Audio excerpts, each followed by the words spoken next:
Coming up on this week's show, we've got a Rainbow Book Fair recap that includes 13 interviews. We got a whole lot of Broadway talk and much more. Welcome to the Big Gay Fiction Podcast, the show for readers and writers of gay romance fiction. If you can read it, write it, watch it, or listen to it, these two guys are going to talk about it. Now, here are your hosts, Jeff Adams and Will Knaus.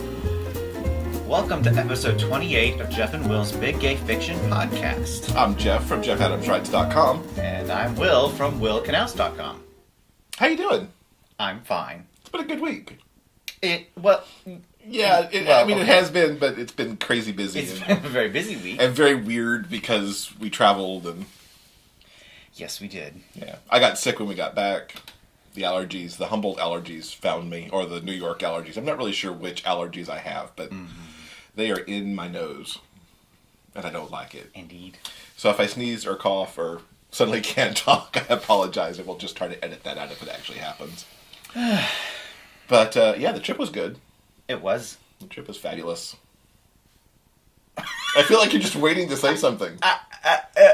No, because, you keep mentioning our trip, but there are other things on our show list that we're going to talk about before we get to said trip. Well, I realize so I'm trying not to go off on the trip. I was just trying to get the overall feeling of how you are. I'm fine. This week. Okay, and you're sick. And he didn't get the allergies that I got, so it's nice that we're not both sneezing and all that crap at the same time. Yeah. So we want to give a hello to new listener Melissa, who we know has started listening to us on the other side of the world, which is kind of fun. And hi to all of our new listeners out there. We see our numbers, creeping up every single week, and we thank you for hanging out with us. Yes. There's a lot of stuff you could be doing, but you spend some time with us, and that's really cool. So please keep it up, and, hi, everybody. So, we were gone last week for, the whole week. Yes. With a combination of Rainbow Book Fair, which we will talk about later, and our what we call the spring theater trip to New York. Yeah. And boy, did we jam the theater in this time. We saw a whole bunch of stuff. I think 8. You saw 8. I think I saw 7. Mm-hmm. Yeah. Shall we just run through them in order in which we saw? Sure. Do you want to just jump in and start talking about them? Might as well. Okay. Yeah. So, first thing we did was we had 2-show Wednesday, thanks to the lovely concept of matinees, and we saw The King and I, which has been playing for over a year now up at Lincoln Center at the Vivian Beaumont Theater. We were lucky enough to see Kelly O'Hara and Ken Watanabe in the roles that they originated in this revival. Mm-hmm. So good. Mm-hmm. I have to admit, I've never seen a production of The King and I. I've never seen the film. Apparently, I didn't know half the plot. Because really, the only bits of plot that I knew were around, that Anna comes to teach English to the kids and to some of the wives, and I had no idea about the plot of the two young lovers in the show, kind of doomed lovers in the long run. I'd heard the songs that they sang, but never in the context of the show. So there was a whole wonderful aspect to the show that I had no idea was coming. Well, good. I'm glad you had a enlightening Rodgers and Hammerstein experience. I did. I love The King and I. I've actually never seen a production of it either. I've only seen the movie, so it was enlightening to me as well. It's the day that this particular episode comes out, Ken and Kelly will have ended their run in this particular production, and 2 new people will be taking over the roles. One of your favorites, Marin Mazzie. Yes. Now, we should specify, they start, I think, in about 2 or 3 weeks. There's a gap. Oh, okay. There is a gap between when, one of my favorites, Marin Mazzie, who was the original mother in Ragtime, and has done numerous other roles that I have adored. I would listen to her sing pretty much anything. Yeah. She'll take on Anna and Daniel Day Kim, who currently stars in Hawaii Five-0 on CBS, and most people know him from Lost. Takes over the role of King. Yeah. So, highly, highly recommended. A really beautiful, well-mounted production up at Lincoln Center. Yes. We've seen many shows in the Beaumont, and I don't think I've ever seen, outside of Warhorse, I don't think I've seen that space used as well as it was to present a show. Really, really exceptional. Really lovely. Okay. Moving on. Next up, the all-new show, which is still in previews, called Shuffle Along.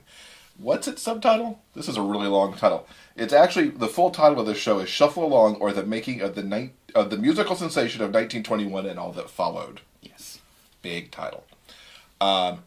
Amazing show. I think we saw a lot of diverse theater, and I think this is the one that is my favorite of this set of shows that we saw. Mm-hmm.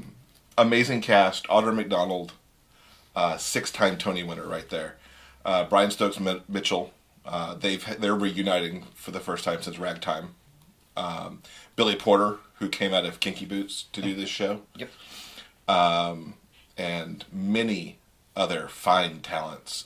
It's got choreography from Savion Glover, who's won Tonys for the Tap Dance Kid and Bringing the Noise, Bringing the Funk. The tap dancing's out of this world.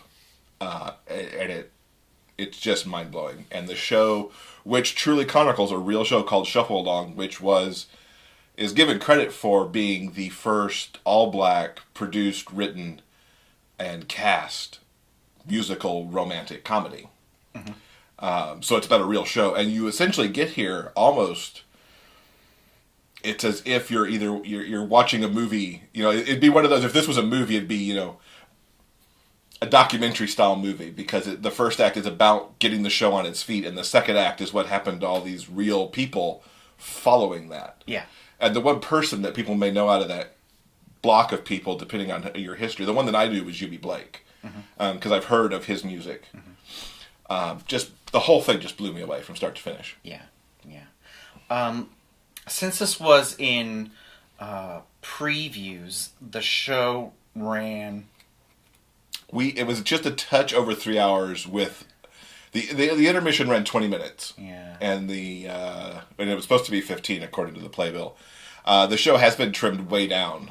There was a person who follows my personal account on Twitter who says that he saw it when it was running over 3.5. Yeah. Just a few days before. So it's still being tweaked. Yeah. Our brief description of the show really can't possibly do it justice. Yeah. It's an incredible story in bananas. It's so crazy the amount of talent on stage in this show. Highly, highly recommended. It's still in previews. It's going to be opening in the next... It'll be opening at the end of the month. Yeah. Towards the end of the month. With all the Tony stuff. So, yeah. Check it out if you can get a ticket. It might be a hot ticket and difficult to get. Yeah. But, we were seeing it on TKTS during the week. Yeah. But we know, because we were behind somebody buying tickets, that he was buying 3 and his party of 3 was being scattered across the auditorium. Yeah. Because it is selling out. So get in there and see it. Yeah. Especially if you're an Audra McDonald fan, because Audra will be out sometime from like June through September, because she's doing Lady Day in London. Okay. So if you're an Audra fan, see it. Yeah. Either before she leaves or after she's back.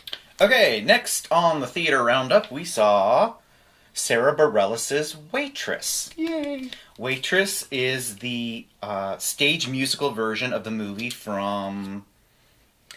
Maybe we should have taken notes about some of this stuff and kind of acted a little more professional. Anyway, there was a movie from several years ago. It starred Felicity. Yes, Kerry Russell. It's a remarkable movie and an even more remarkable musical. Really just exceptional. You saw it in Boston where it was trying out. I did. And there have been some minor changes on its road to Broadway. Yes. You said you liked this better.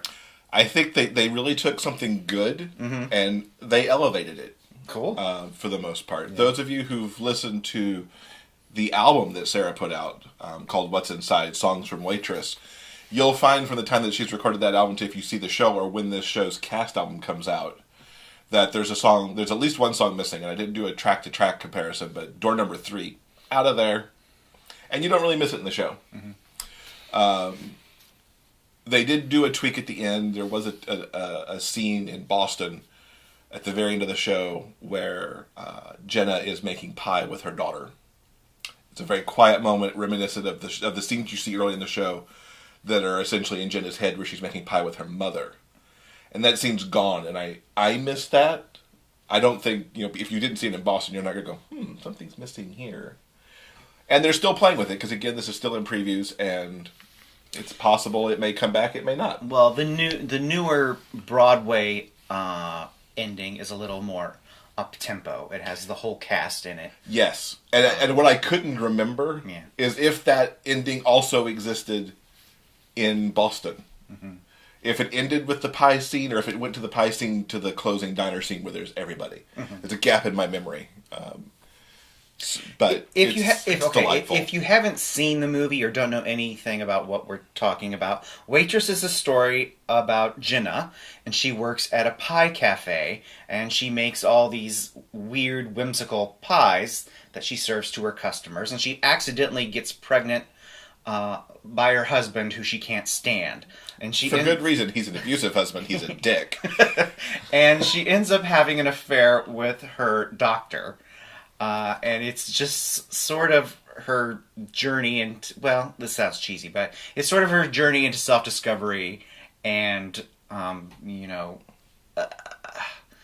trying to make her own life. Yeah. To break free and... Yeah. Make a new life. Make a new life with for her. With pies and her daughter. Yeah. Yeah. It's a great show. It's funny, it's wonderful, it's charming. Please check it out, or at least download the music, get the CD. Sarah's CD is out now, and I've read on Playbill this week that they are going into the studio with it soon for the cast recording. Mm-hmm. And I think if you don't get to Broadway, this seems like, of the shows that we saw, Will and I had this discussion about what would go on tour eventually. Waitress seems bound for touring, probably like in 2017 or 2018. Yeah, probably, yeah. And I think King and I goes out soon-ish. Okay. I think it goes out sometime late this year. That would be cool from what I've heard, yeah. That would be cool, too. Yeah. Okay. Next up is another new musical based on a film, based on a classic children's novel. Yes. Tuck Everlasting. Now, some of you may have gone, oh! Some of you were like, what? Or you might be in between, because I was like, I've seen that movie and I can't remember a thing about it. Yeah, I didn't remember a whole lot about the movie except either. that Alexis Bledel was in it. Yeah, Alexis was in it. Rory Gilmore. Anyway, so Tuck Everlasting is a really sweet, whimsical story of a girl who leads a very sheltered life. She goes out into the woods behind her house, and she discovers a family living in a rundown old shack, and this family has drunk from a magical spring, and they can apparently live forever. And it's just sort of a brief little adventure, coming of age, romancy kind of thing. It's really super, super sweet, super cute, really lovely music. Everyone on the cast is really charming. Carolee Comello. Yeah. Oh, I could watch her do anything. Mm-hmm. We did see her do Scandalous, which was not the best musical, but she made it worth going just for her voice. Yeah.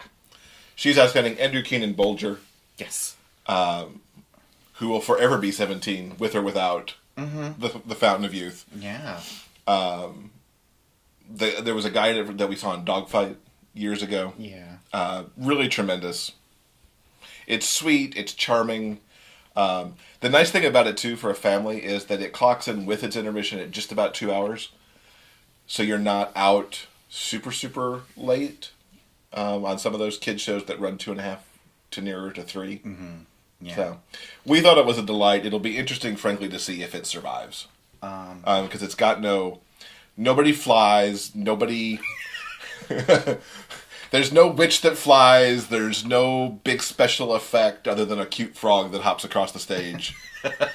It's sweet, but it has no edge. Yeah. And kids who are watching Matilda and The Lion King and Wicked and Aladdin may not connect as well with this, potentially. Mm-hmm. Yeah. But it's so good. It is. It's a really terrific show. It'll be interesting to see if it's able to have a Broadway run. I have spoken before that I don't think it will be particularly successful. I think its future lies in possibly a tour or regional productions. I think regional and schools will eat it up. Yeah, yeah.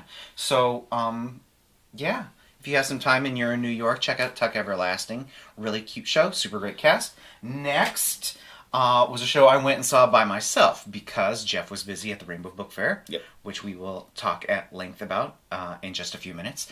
I went and saw the matinee of On Your Feet, which is essentially the Gloria Estefan musical. And this is the very definition of a feel-good show.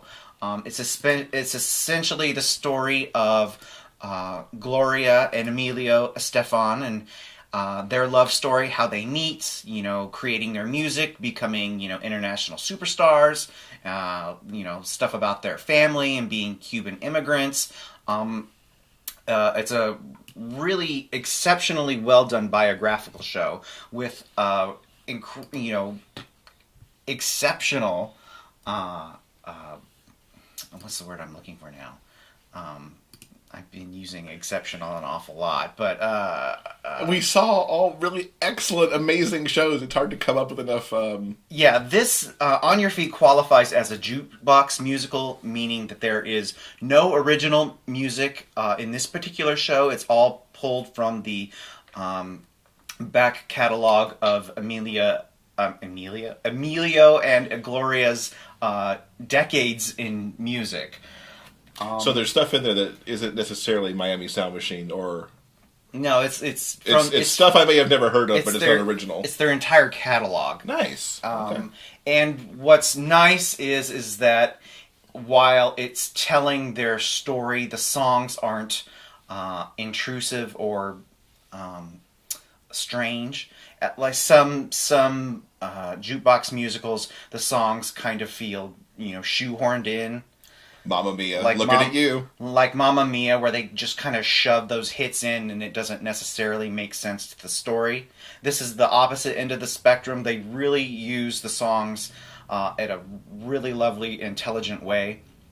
I happened to see the understudy, Gloria. She was wonderful. She was absolutely adorable, completely charming. I also saw the original Emilio. He is really gorgeous, really charming. You have a crush on this guy. I kind of do, and I don't get to go now see I him. understand why. He's got a great voice. He's really good looking, and he's really amazing. So I highly recommend On Your Feet. Hopefully, this will tour the country as well. I would imagine. Yeah, just wonderful. Who doesn't like a Gloria Estefan song? I know. Come on. Anyway, so that was really wonderful. We also saw a revival from the Roundabout Theater Company called She Loves Me. Oh, so gorgeous. Wonderful, exceptional. And this is a classic from the 1963 Bach and Hartney. Yep. And probably not as well known as some of their other shows that they've done. Fiddler on the Roof. Yeah. It's basically the musical version of the classic workplace romantic comedies like, Shop Around the Corner. Which became You Got Mail. Yeah. So... just amazing cast in this show, too. Mm-hmm. Unfortunately, Laura Benanti was out sick. She had a really nasty virus. We saw pictures of it on Facebook. I'm sure her castmates are glad she wasn't there. Poor girl. Get better. She's part Kryptonian now. There's no excuse for this. Supergirl didn't rub off on her at all. No. But her understudy was delightful, and Yes. having seen Laura in enough things, I could picture how good Laura would have been in that role. Mm-hmm. But this also had Jane Krakowski, Zachary Levi, Gavin Creel. Mm-hmm. I feel like I'm missing somebody in that. Yeah, a couple other people. It's really, really funny, super cute. Beautiful music. Exceptional music. And really reminded me of, like, romantic comedy of that era. Yeah. I mean, it's a time travel. Uh-huh. Because they didn't... With some revivals, they work to update it or Mm-hmm. put a new sheen on it. I felt like I was seeing something that was true to, like, 1963, except for maybe the stagecraft, because obviously the stagecraft is moving those sets around is a very, 21st century thing like that, but it was a delight. Yeah. Really, really wonderful. Now for the kooky show of the batch. Yes. Disaster. And I don't know if you could, if you're if you're watching on YouTube, you can kind of see the program. It is a disco ball in a life tube, or in a life preserver. This show is bonkers, and it's so much fun. It is overlay a disaster film set to a score of 70s disco, and you've got this show. The base premise is you've got this massive floating casino tied to a pier in the Hudson River. And it's its first big opening night, but there's danger because there's going to be an earthquake because of something that the ship has done to the pier, which I didn't even pretend to try to figure out how that happened because it just really seemed wrong. Like any good disaster movie, you meet everybody and then the disaster happens and then you've got to get rescued. Crazy big Broadway cast here. For people that people would know, Roger Bart, because he's been on TV. He was on Revenge for a number of years and has done some other TV. Adam Pascal, who was in the original cast of Rent as Roger and was in Aida. Carrie Butler, Kevin Chamberlain, Faith Prince, Rachel York. Seth Rudetsky is responsible for this and is also in it.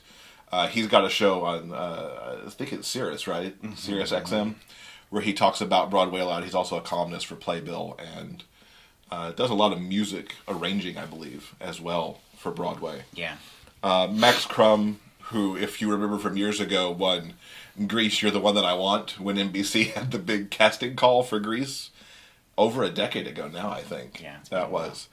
Had one of my major Broadway crushes in it with Paul Castry, who's just an adorable redhead who I've enjoyed since I first saw him in Footloose way long ago. This show's a hoot. They break out into disco songs that... You talked about the jukebox musical where they just jam things in. I thought this was a thoughtful selection of tunes to jam into the plot of a disaster. Yes. I don't think it's got any life. I don't think it'll tour. I think it'd be expensive because of clearing all the rights for all these songs. But it is the best 2 hours you'll have because you will laugh your ass off. Yeah, really, really funny. Super funny. Very enjoyable. Yeah. So I think that was the show roundup. What was your favorite? Shuffle was mine. What was yours? You know what? I don't think I have a favorite. I actually enjoyed all of them individually on their own merits.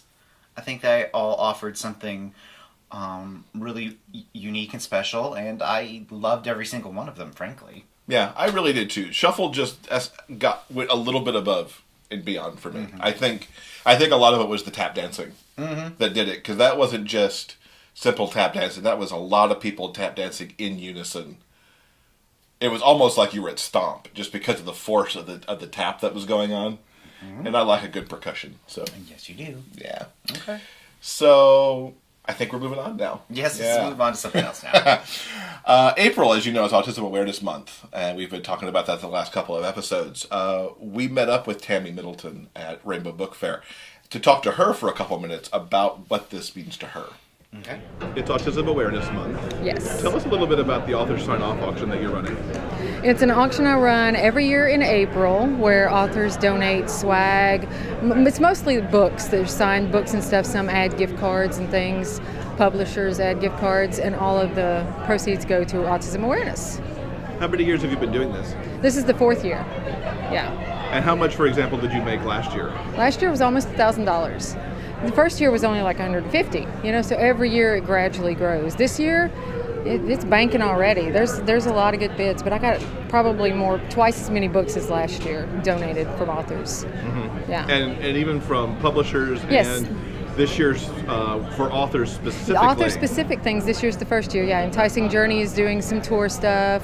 Jaya here, cover artist, is doing an ebook cover on there. So there's stuff for authors too. Oh, the narrators Greg Tremblay and Sean Kristen are doing little short snippets. So it might be fun for a voice message or a book trailer. Yeah. So why is this cause important to you? Because I have an 18-year-old with autism. Yeah, he was diagnosed when he was 10. So, and it's been a struggle, and I just think that there's so much more that could be done medically for the condition. I hesitate to call it a disease. you know? So I think that there's just so much more that can be done, and with time, doctors, they're learning more and able to do more, so I think we should just fund that. And where do people go for information? www.ttcbooksandmore.com, or find TTC Books and More on Facebook. The actual album to bid is on Facebook. And it runs through the end of April. Through the end of April. So we thank Tammy for talking to us a little bit about autism awareness. The auction's going on all month. It's at ttcbooksandmore.com. That'll be in the show notes, so you can click easily to it, because it's a bit of a mouthful of a name to say. Just this week, I added an extra book into what I'm offering in the auction. I am offering the Hat Trick Trilogy signed paperbacks. I'm also putting in a paperback of the Sweet and Sexy paperback collection that's coming out at the end of the month, since it's got the Matt and Leo spin-off story. That way, whoever wins the auction will have the complete set of Hat Trick stories in paperback. And I will have a link in the show notes directly to that, where you can bid for that on Facebook. Mm-hmm. So yeah, please take a look at all that. Please support that cause, because it's really awesome, and we'd like to help Tammy, push the auction beyond where she was last year with it. So I've also finished a book since the last time we recorded. Ariel Tachna's Unstable Stud, part of Dream Spun Desires. Loved it. She spun not only a great story between this stable boy who actually becomes a writer, a competitive writer over the course of the story, with the guy who owns the stable and owns the horse. Okay. But also the environment in which she's headed in. I felt like I was at the ranch with the horse, and I could see this stuff so well. You could tell that Ariel knows horses, which I know she does, from having talked to her many times. And the story was great. It had a May December thing kind of going with it, and it also had a little bit of workplace thing going for it, and it's just like, thumbs up, Ariel. Good job. Cool. Yeah. That's next on my TBR, so... Awesome. Looking forward to that one. Awesome. I think you will enjoy it. Cool. To quickly recap some of where we are with reality television. How hot was Nyle this week?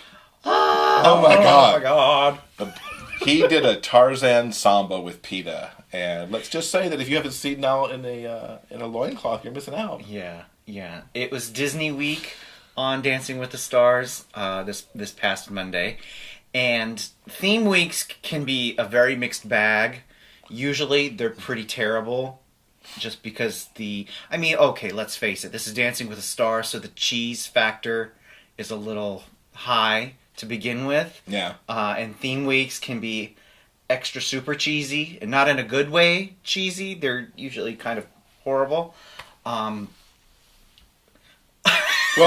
I don't have any words. I'm so sorry. Nyle, oh my God, you're so hot. The only other one we watched was Kim Fields. Yes.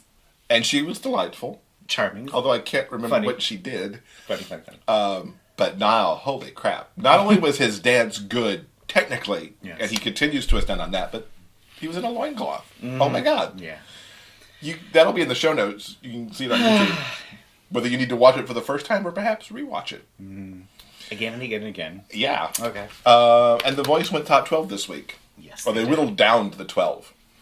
I was very pleased to see, because we talked about this leading into it, that the coaches all had to save. And it's like, but the saves never make it. The saves actually kind of made it this time. Including two of the guys that we really like. Not a save. They brought back. You're right, sorry. They brought back somebody, and it didn't have to be from their team. Which was actually very nice. So yeah, this time they brought back anyone who had been previously eliminated. And it worked out. Usually it's kind of just a gambit to fill time on the live shows, because, once you're off, most viewers, don't care or even remember who you are. But this time, judges made some really smart choices, brought back some very talented people who America has voted through to the top 12. And it wasn't just that they got through the top 12. I mean, they were in the Twitter votes, or however you voted, because, Twitter's just part of it. That Nick and Daniel, we're both big fans of Nick. I'm more of a fan of Daniel. I think they're both cute. You only think Nick's cute. they both got brought back and they both got passed through via the vote. So it wasn't even the coach making that last save in some cases. Really some good performances this week. I loved what Daniel and Nick did. Lath channeled Joe Cocker with a little help from my friends. It was really, really good. Just outstanding. And you don't see that kind of rock on this show usually. No, you don't. And I was glad that he also got passed through via the votes. Yeah. Because I think Adam would have saved him anyway. Oh, God, yeah. But I was glad the viewers moved him on. Shayla's version of Listen, that girl's going to be in Dreamgirls one day. Mm-hmm. Because she blew that away. Yeah. Allison, my God, going Janis Joplin on Crybaby. Mm-hmm. So good. Other cute boy Ryan didn't make it, which I kind of thought was okay. I wasn't that thrilled with his performance this past week. I wasn't sure the song choice was quite right. Mm-hmm. And I was sad that Joe May didn't make it, because I loved his version of Doobie Brothers Long Train Running. Yeah. He took it and he paid homage to the original, but then made it his own too. Yeah. And it's just... But the team he was on, I think he was on... Was he on Blake's team? Yes. Yes, he was. There was just so much competition there. Somebody had to go. Mm-hmm. And unfortunately, he was one of the ones who went. Yeah, I think this year it's a little different. I think when you cut down this severely, it's really about getting rid of the dead weight, frankly. Because there are some people, everyone who has made it this far in the show is talented. That is a given, that they're good at what they do. But sometimes their talent doesn't translate well to television, or they're not comfortable performing live. There are different levels for some of the performers. So, but this year, I think Pharrell has made some wonky choices so far this season, and his team is not up to par with everyone else's. Mm-hmm. I think Blake and Adam and Christina had a stellar, exceptional group, and it was kind of heartbreaking to see them the teams cut in half, because everyone was really remarkable. That wasn't necessarily the case with Pharrell. I think the cut was good for him. He got rid of some of that dead weight. Yeah. And so now they've got a really terrific top 12. Allison Porter is still slaying it, and I'm sure she'll continue to slay it. I think she's, by far the front runner. I think she's definitely out front. Yeah. So, we did squeeze a movie in this week. We finally saw the Peanuts movie. Yay! What a delight! Charlie Brown. They took it and they didn't break any new ground there. Let's just be serious. There was the Red Baron storyline for Snoopy and Charlie Brown and the Little Redhead Girl. Mm-hmm. But they found new spins on those stories that were so just delightful. As a longtime Peanuts fan, I liked it. My only gripe is that they took those characters and put them into a computerized film. I would have liked to have seen the animation look more old school, like they look in the TV specials. Well, I think it is, of course, it's a modern take on a classic design aesthetic. So the movie is, of course, computer animated, but there is also homage to the classic Schultz line drawings. They didn't take it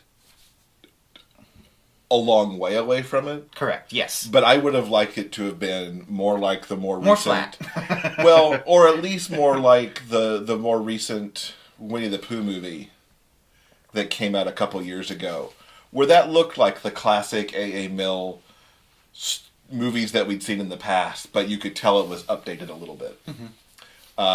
But it looked more like its origin than what we saw with the Peanuts movie. But again, loved it. Yeah. So I was quickly over my apprehension on the animation. Yeah, really funny. I laughed out loud a lot. Yeah, I did too.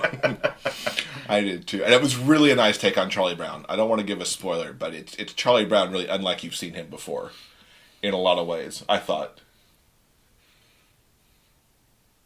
I don't even know what to say to that. I guess, maybe? I don't know.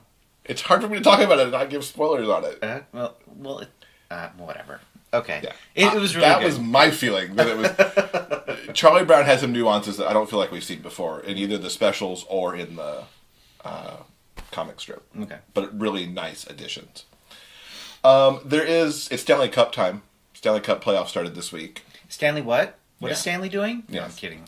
I'm sorry. And I want to call out that there is a collection of hockey romance authors who've gotten together on Diane's book blog to put up our Stanley Cup brackets and to make our Stanley Cup predictions. There's more than 40 of us up there.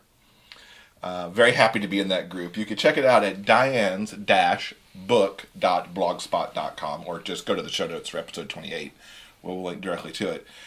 She's got a Stanley Cup on the right side of her blog page, and you can click on that. See the authors who are involved, see the books that they've written, so you may find some new hockey romance there to check out. And you can see everybody's picks. Yes, I'm a Red Wings fan, and I'm very disturbed right now that we're 2 games down. Very disturbed. But I've actually picked Dallas for my pick this year. I think they're going to be the ones to take it all the way based on the season they've had. So we'll see how that plays out over the next bajillion weeks. Because this goes on until like June, potentially. So. Okay. All right. How about we get to the question of the week? Indeed. Okay, last week's question was from Katie, and she asked, I have a friend who loves the darker side of MM romance, and she wanted to know what our listeners could suggest in that vein. Yes. So Pat offered up Raining Men by Rick R. Reed and With or Without You by Brian Fari. Now, Brian is a friend of ours. Mm-hmm. And I have to admit, I've read With or Without You a number of years ago. It sits right here on my shelf. Here it is. And it is dark. I didn't think of it right off, perhaps because it's been a number of years since I've read it. But it's a dark tale, for sure. Yeah, it is. Scott says that S.J.D. Peterson has some great BDSM gay romance novels. He also says that both of Christian Bain's books that he's read, The Beast Without and Puppet Boy, have been pretty damn dark. And Quinn Cimarron have some interesting werewolf BDSM books. Oh, that's interesting. So there's some stuff that you guys can check out. You can also go to the show notes for episode 28 and see even more of what was suggested, along with links to everything that's there, so you can just go shopping on Amazon if you want. Yes. So, Rainbow Book Fair. Rainbow Book Fair. I had a great time this year. Yeah. This is the big NYC event, really, for gay fiction. Yes. Yeah. It's not just fiction, it's zines, it's comics. Oh, well, yeah, that's actually true. There's a whole lot of stuff going on. There's nonfiction there. Mm-hmm. There's a whole lot of stuff going on. It was from noon to 6 on last Saturday, April 9th. In a good space for it. The crowd, it's hard for me to judge the crowd. It seemed bigger than last year in terms of the number of people that I saw. I think. I haven't heard the official. I know some people who attended felt like it was off of last year since it was in this new location that was, for some people, hard to find. Yeah, okay. Well, yeah, you even said, because you were thinking about coming back after you saw on your feed, and you're like, I don't know if I could find that again. And we used to live there. The John Jay School of Criminal Justice. Blah, blah, blah. It was sort of, kind of in the boonies, and the location, and you had to, like... It was a drippy, rainy day most of the day, and you had to... You couldn't just walk off the subway and be in it. Yeah. But I felt like I saw a good number of people. Mm-hmm. I sold some books, more than I sold last year. I got more people. I engaged more people talking about either my books or the podcast, because we were talking about the podcast as well. Yes.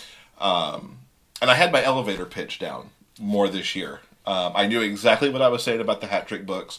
I knew exactly what I was saying about the other things I had on the table for my other books. And I knew what I was saying about the podcast. Mm-hmm. So I could just be like, boom, boom, boom. As opposed to last year where I kind of fumbled and changed up what I said every time. I think that's something that I think the authors who listen to this podcast really need to take into heart. It's like, think about what your elevator pitch is. If you've got a sentence or two and like 15 seconds to say what your thing is, have that down. So somebody asks, what do you write? Boom, there it is. And I found that with some of the interviews that you're about to hear too, where not everybody said the name of the book they were talking about, or not everybody was ready to do their thing. So authors, think about that. Have your pitch ready when it's time to give it. So you in the in-between moments when you weren't, selling and pitching and talking to people about Hat Trick, you did manage to walk the room and see what was going on. And there was a lot of different stuff. There were, as you mentioned, there were like some zines and some artists and some authors. And what did you get? What was your feeling from the room this year? Was it different or more diverse than years past, or? It felt a little more diverse. Zines seemed to have a bigger presence. Okay. And I feel like there were more I felt like there was more authors there. Oh, okay, good. Than before, cool. As opposed to smaller presses. Yeah, I agree with you. Yeah. Or more individual authors instead of little boutique presses and which was good to see. And a nice diversity of different voices. There was a good representation of lesbian fiction, which unfortunately is not represented well in our interview segments. Okay. And persons of color who were there, which is okay represented in our interview segments. My interview segments, I have to say, unlike where we had the Dream Spinner event where we had 3 days to collect whatever we wanted. This event, there were 6 hours to do it, and it was strategically walking away from my table, interviewing people, but not interrupting people who were engaged with their buyers and the people they needed to talk to. Okay. Well, instead of talking about those interviews, why don't we let our listeners experience them firsthand? Absolutely. Okay. Here are some of the people we talked to while we were at the Rainbow Book Fair. We're here at Rainbow Book Fair with Angel Martinez. Hi. Hello. So tell us what you've got going on here at the fair. Well, I'm here with Mischief Corner Books, which is a small press publisher. We have mostly speculative fiction, science fiction and fantasy, a little bit of paranormal. And I have a lot of different authors' books here today. We have some Tony Griffin, we have there's some Angel Martinez, look at that. We have a couple from Scott Coatsworth and some from Freddie McKay. What I do want to point out is some of the newer things we have. From our fall anthology, we have a couple of single titles that came out recently. We have Scott Coatsworth's The Autumn Lands with the beautiful Catherine Dare cover. This is actually a story that's appropriate for young people. It's a fantasy sci-fi story it's got a really cool twist and it's a lot of fun. This is actually Scott's first full-length, I think, release, so it's a big thing for him. The other one that I have from that anthology is Freddie McKay's Eternity in the Tides. This beautiful cover is by Gus Lee. And this one is a really interesting take on the mermaid folk tale. So it's not Western mermaids. A lot of different countries have mermaid tales. So this one is based on Asian mythology rather than Western mythology. So this is a really cool story. It has, as Lexi Anders says, all the feels. So it's fun stuff. I also have the Anchorage series with us. So this is a science fiction series for younger people also. This one has all sorts of different gender pairings in it, male, female, male, male, gender queering, gender bending storylines. There are 7 novels. We are now up to number 6. So this one just recently came out with the beautiful Harduck on the cover. This is Catherine Dare again. So I love the way she does the alien animals for us. They are so fun. We're here with Brian Cintrone at Rainbow Book Fair. Brian, tell us about the books you've got here. Hi, well, I've got two of my short story collections today.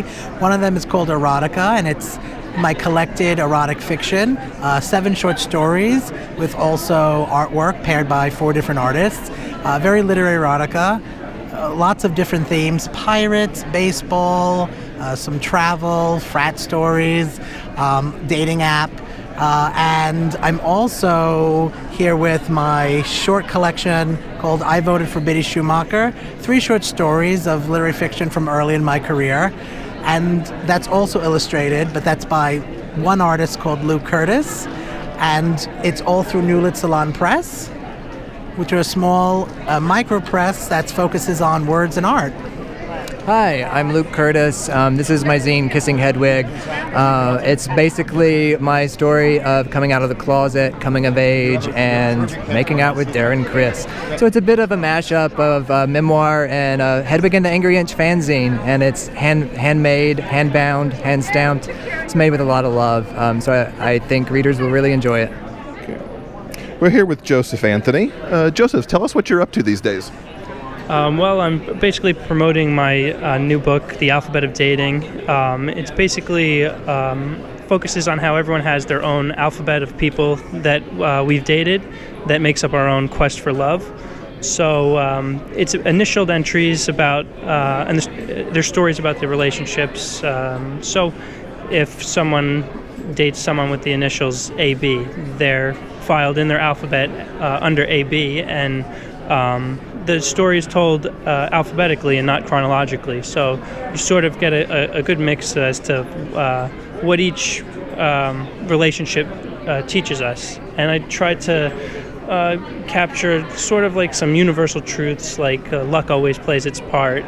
When we're little, we rely on other people in relationships, but eventually it all gets left up to us at some point. So that's The Alphabet of Dating. It's available at diamondmillpress.com and soon to be on Amazon as well. I'm working on a book of gay poetry, so I'm trying to build a following on Instagram. It's at gay poetry, pretty simple. If you follow, not everything posted there is stuff for the book. It's posts just about stuff I think about in daily life that hopefully people can relate to and share with their friends. So we're here with T.M. Smith and Max Voss at Rainbow Book Fair. Tell us what you've got here at the fair today. Books, condoms, candy, door hangers. Oh, and books. More specific, what's the latest release? For me, it's Dare to Hope. It's the 4th book in the Alcock series. It just released last week, so I don't have it in paperback yet, but it's already hitting up the charts. I think it's like number 200, which when you're thinking thousands and thousands of books, that's not too bad. Yeah, so I'm excited to see where it goes. Great. Yeah. Max, what's new for you? Did a sequel to My Hero the Olympian. It's been out for a few months, and it's huge, as you can see. That's a big phone book fair. But How many pages is that? Almost 400. Nice. How's the fair been for you guys? Been a lot of fun. Yeah. Lots of people coming by and talking, some people buying, looking. There's people promoting too. So I like that, coming by and trading off cards, because they're like, okay, I will promote you on my site, you can promote me. So I like that as well. Yeah, meet readers and more authors to play with. Hi. So we're here with Felice Stevens. Tell us what you have here at the fair. I have my Breakfast Club series, which I have sold out. Fortunately or unfortunately, I've sold out of my first one, Beyond the Surface. I still have my Betting on Forever, and the third in the series is Second to None. I have offered the first book in my Memories series is permanently free on all platforms, so you can download it from anywhere, and then pick up the second book, which is One Step Further. And all my characters appear in all my stories, so there's a lot of crossover of all the guys. As a reader, I always like reading about people continuing on, so as a writer, I kept that. And I have my bracelets, I have my little flags, I have Catherine Dare's little Skip and Pip who come with me everywhere. Skip and Pip are always here. They travel with me everywhere. They'll be coming with me to RT next Tuesday. And I think that's it. I have pen swag. Come see me next week in Vegas. And at GRL? And at GRL. We will be in GRL in Kansas City. Kansas City, here we come. So we're here with Jenna Kendrick. Tell us what you have here at the fair. Hi, I have Make Me Believe, which is book 1 in my Hawaiian Haven series that came out last year, and Stuck With You, which is book 1 in the Reinvented series, which just came out today, and book 2 will be out next month. And swag, pins and candy and all that is good in the world. Awesome. Are we going to see you at GRL later this year? I will be at GRL this year, yes. So we're here with C.S. Poe. Tell us what you've had here at the book fair and what's new. Well, not new is I have some short stories here. Love Has No Expiration, and in the Simmer anthology I have a short story called Needing You. And those are a lot of fun, but the main thing that I have that I'm promoting is Snow and Winter, which is a mystery romance series. It's going to be out this August with DSP Publications, which is the genre boutique of Dream Spinner Press. And the first book is called The Mystery of Nevermore. It's about a kind of crotchety antique dealer and an NYPD homicide detective who have to investigate a whole bunch of murders that have to do with the writings of Edgar Allan Poe. So that's what I'm promoting, and it's got awesome swag, and I'm really excited. So we're here with Chris Ethan. Chris, tell us about your latest book. Hi, my latest book is my first gay romance. It's a story about two young adults, new adults that circumstances have brought them to be homeless, and they live in New York City, the streets of New York City. They meet each other under strange circumstances. They bond and they try to build their lives back together, facing the storm and the waves that come their way, and trying to find their happy ever after. Did you enjoy writing your first gay romance? Yes, I did. Surprisingly so. I didn't know if I could do it. I'd never written anything contemporary before, so that was my first contemporary, and I actually loved it, and I was surprised myself with how fast I wrote it as well. Do you foresee more in your future? Oh yeah, definitely. Once you start, you can't stop. So I'm working on the second one in the series at the moment, and on plenty more for the rest of the year. So we're here with A.E. Vi. A.E., tell us what's new here for you at the fair. I brought with me my Bounty Hunters series, so I have Promises 2 with me, and this just released a couple weeks ago. It's doing really well on the charts. Really enjoyed the feedback. The reviews are doing well, and people seem to be enjoying it. I also have my Nothing Special series here with me as well. It's doing really well. The next release for me will be Nothing Special 5. Looking forward to that. So we're here with Morticia Knight. Morticia, tell us what you have new here at the fair. Well, probably the newest one that I have is the third installment of the Kiss of Leather series. That would be Bondage Rescue. And the first one, Building Bonds, has been nominated for the BDSM Writers Con Award, Best LGBTQ BDSM Fiction. So this is going to end up being probably about a 6-book series, and it tells the story of 3 doms who decide to put together a BDSM club in West Hollywood and their adventures. And it has one underlying mystery suspense theme to it as well. So we're here with Bubba. Tell us what you've got here at the fair today. Okay, so this is one of my books. This is Papa. It is an exploration of the kind of daddy bear male archetype through images and redacted pieces of Hemingway's biography. So that is one piece that I have here. Another is the Incomplete Compendium of Body Worship. This is a collection of interviews about different people's favorite parts of the male body and what they like to do with them. Each interview is paired with an image. Over here, this is a graphic novella focused on two young punks living in the city, trying to figure out what the parameters of their relationship will be like. There's polyamory and fisting and lots of love. And then this piece is called Body Architecture. It is a collection of 10 poems comparing the male form to different architectural movements, mostly over the past 100 years or so. And then I have those are the books, and then I have smaller zines here. The two Messet notebooks are reworkings of my high school journals and class notebooks with really kind of overwrought dramatic poetry about the boys that I was in love with and couldn't touch. Where can people find all this online? So I have several websites. I have Wabi Sabi Zines with a Z as a Big Cartel store. Had to think about that for a moment. You can also find links on my Tumblr, Wabi Sabi Zines with a Z.tumblr.org.com. We're here with Adam from AMW Comics. Tell us what you've got here at the fair. Well, we're here with Young Protectors. It's our first collected edition of the webcomic Young Protectors, which has been publishing online for a few years. It's the story of Kyle. He's a firebending superhero who one day dares to go into a gay bar for the very first time, and he happens to run into the Annihilator, the most nefarious supervillain on the planet. Instead of a fight, sparks fly of a romantic nature. Whether or not that's a good thing, one has to keep reading to find out.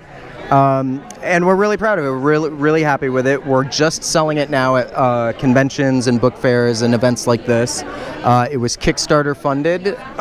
Once everybody gets their Kickstarter copies, everybody will be able to get their copies through Amazon, Barnes & Noble, and all the traditional outlets. So that's what we're pushing. We also happen to have the author Alex Wolfson, his first book, which was Artifice, drawn by the very talented Winona Nelson. This is a sci-fi story, romance between a boy and his robot friend. Very interesting. This is a standalone story. This is available everywhere, Amazon, Barnes & Noble.